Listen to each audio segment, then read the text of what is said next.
Imagine you're looking up at the night sky, but the moon looks closer. You see, the moon is actually in a constant slow-motion fall towards Earth. This isn't new. It's been happening since the moon formed around 4.5 billion years ago. Isaac Newton, way back in 1667, was the first to spot this. Newton's big revelation was realizing the moon's orbit is like a never-ending freefall, governed by the same principles as an apple falling from a tree. The difference is, while the apple hits the ground, the moon has enough sideways momentum to keep missing Earth, circling around instead. But let's play with an idea. What if, all of a sudden, the moon lost its sideways speed and started falling straight down to Earth? Think of it as the universe's biggest apple falling from the cosmic tree. Starting from a standstill, it would take about 5 days to reach us, giving us plenty of time to dwell on our mistakes. Here's how it'll go down. Astronomers in observatories worldwide would be the first to spot that something unusual is happening with the moon. They would double and triple check their instruments, grappling with the reality of their observations. The news would spread swiftly through the scientific community, creating a stir of both excitement and concern. Then comes the challenging part, informing world leaders. Someone has the task of telling the President of the United States the moon is on a collision course with Earth. It's an extraordinary situation, the kind of thing you'd only expect in a sci-fi movie. For the general public, the initial impact would be minimal. The moon's appearance in the night sky wouldn't immediately signal anything out of the ordinary, allowing everyday life to continue as usual. However, this state of normalcy would be fleeting. By the end of the first day, social media would erupt with information and speculation. Hashtags like #EndOfTheWorld, #MoonCrisis, and #CosmicCollapse would become trending topics globally.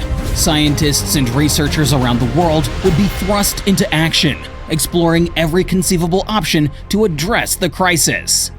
As the moon gets closer to Earth, things would turn seriously dire. When it's about 1,341 miles away, which is roughly the distance of the International Space Station from Earth, the moon would dominate the sky, taking up half of it. At this proximity, the gravitational pull of the moon would cause enormous tides, towering miles high. These tides would crash around the world multiple times a day, causing unimaginable destruction. They would sweep away everything in their path, and then carry the debris inland repeatedly.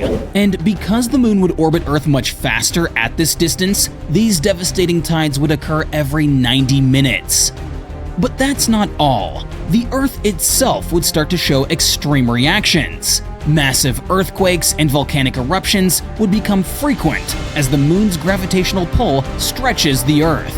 This stretching effect would even raise the planet's core temperature.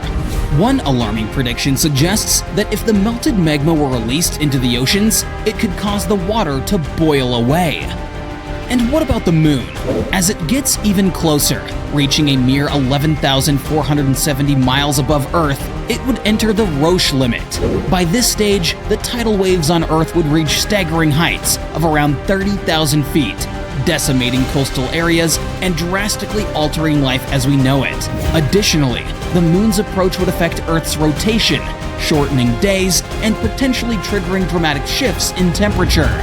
This could lead to a new ice age over the long term. When the moon reaches the Roche limit, a critical threshold is crossed. This is the point where the tidal forces exerted by Earth's gravity become stronger than the gravitational forces holding the moon together. At this stage, the moon would begin to disintegrate, breaking apart under the immense strain. The fragments of the moon would initially form a spectacular ring around Earth, reminiscent of Saturn's famous rings. However, this ring would be a temporary phenomenon. Over time, chunks of lunar debris would start to break away from the ring and descend towards Earth. This wouldn't be a small-scale event. The falling debris would wreak havoc on a global scale, destroying cities, creating massive craters, and potentially leading to the extinction of many, if not all, forms of life on Earth.